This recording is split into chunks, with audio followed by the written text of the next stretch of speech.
सभी अच्छे होंगे।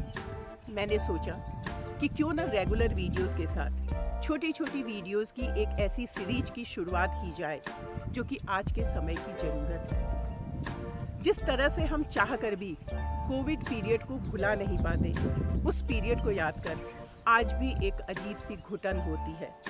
ठीक उसी तरह से आज किसी ब्रेकिंग न्यूज़ के आते ही मन अनहोनी आशंका से घिर जाता है, जबकि हम आज अपने जीवन में मस्त भी हैं और व्यस्त भी हैं। मनुष्य भूल चुका था कि वो प्रकृति के विरुद्ध जा रहा है।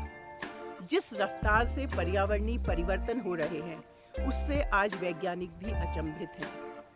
मेरा वीडियो बनाने का मकसद है आम जन में पर्यावरण समझ को विकसित करना होगा, वरना हम अपनी आंखों के सामने तबाही होते देखेंगे। कहीं सूखा पड़ेगा तो कहीं बाढ़ आएगी, कहीं जंगल जलेंगे तो कहीं शहर समुद्र में डूबेंगे, तो कहीं ग्लेशियर्स झील में तब्दील हो जाएंगे, और तब विकास धरा का धरा ही रह जाएगा।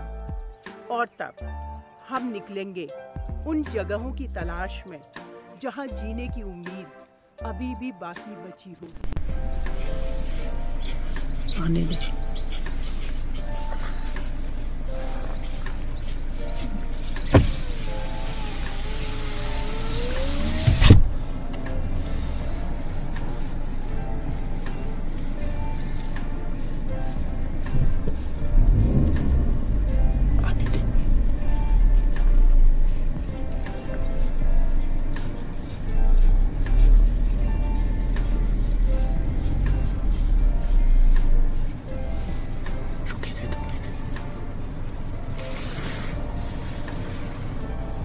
ये आप देख सकते हैं, ये विकास भवन है। सीडीओ ऑफिस के सामने का गार्डन है, जहाँ पर जो प्लास्टिक की बॉटल्स हैं उनसे गार्डन का ब्यूटिफिकेशन किया गया है।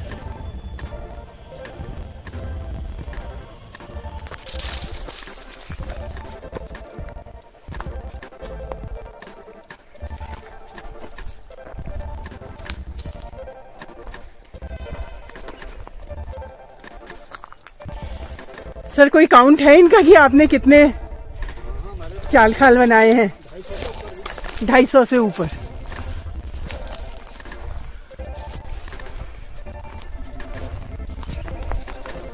जितना ऊपर से पूरा आएगा पानी से भर गए, कई बार भरे हैं। हाँ।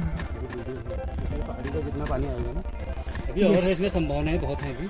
हाँ। मेरा तो 1000 बनाने का प्लान है ना। हाँ। की मात्रा अगर 5000 हमने ऐसे ट्रेन से बना दिए तो नदी में बहुत असर पड़ जाएगा।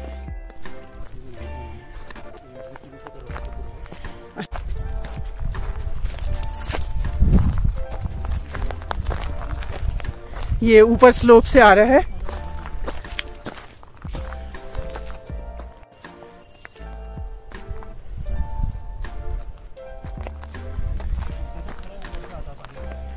अच्छा, हाँ। यस सर, बड़े लंबे टाइम से आप इस अभियान से जुड़े हैं। इस दौरान आपके खट्टे मीठे बहुत तरीके के अनुभव हुए होंगे, उसके बारे में कुछ बताइए। इसके मेरा तो एक ऐसा अनुभव हुआ कि जब मैं नदी में मैंने सफाई शुरू की तो धीरे धीरे बड़ा उसमें मुझे आनंद आने लग गया, और बिल्कुल एक मेडिटेशन टाइप का हो गया मेरे लिए एकदम बिल्कुल। मैं क्योंकि उसमें सब भूल जाता था नदी में उतरते ही, कुछ भी मुझे याद नहीं रहता था, बस खाली एक नदी की आवाज़ सुनाई देती थी पानी की, और मैं सारा भूल जाता था कि बिल्कुल कुछ भी मुझे याद नहीं रहता था। पूरा ध्यान जैसा जाता था और बिल्कुल नॉन स्टॉप काम करता था मैं उसमें सुबह से शाम तक, बिल्कुल बगैर खाए। भूख, थकान, प्यास सब गायब। अगर आप प्रकृति के प्रति समर्पित हो जाते हैं तो, क्योंकि असल में मेरा तो ये मानना है कि प्रकृति ही भगवान है, जैसे नेचर इज गॉड कहा है, यही नदियाँ तो हमारी माँ है, जीवनदायिनी है। मैं तो यही मानता हूँ, नदियों के बिना जीवन है भी नहीं वैसे देखा जाए। अगर आपके आसपास देखिए कूड़ा कचरा अगर इतनी मात्रा में है, ज़्यादा मात्रा, तो अभी एक उत्तराखंड सरकार का, शायद कई लोगों को पता भी होगा, उनका एक ईमेल करना है उनको, सॉलिड वेस्ट कंप्लेंट ऐप करके एक आया है।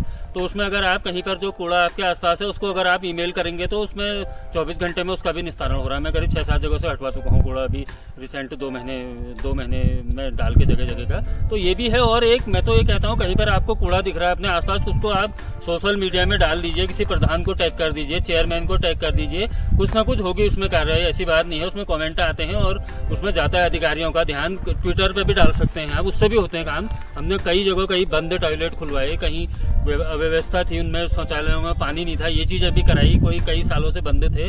उसके भी सोशल मीडिया में भी बहुत ज्यादा पावर है, अगर आप उसका सदुपयोग करें तो उससे बहुत एक उसमें आ जाता है, वो भी सरकार की मतलब अधिकारियों की भी नजर में आ जाता है।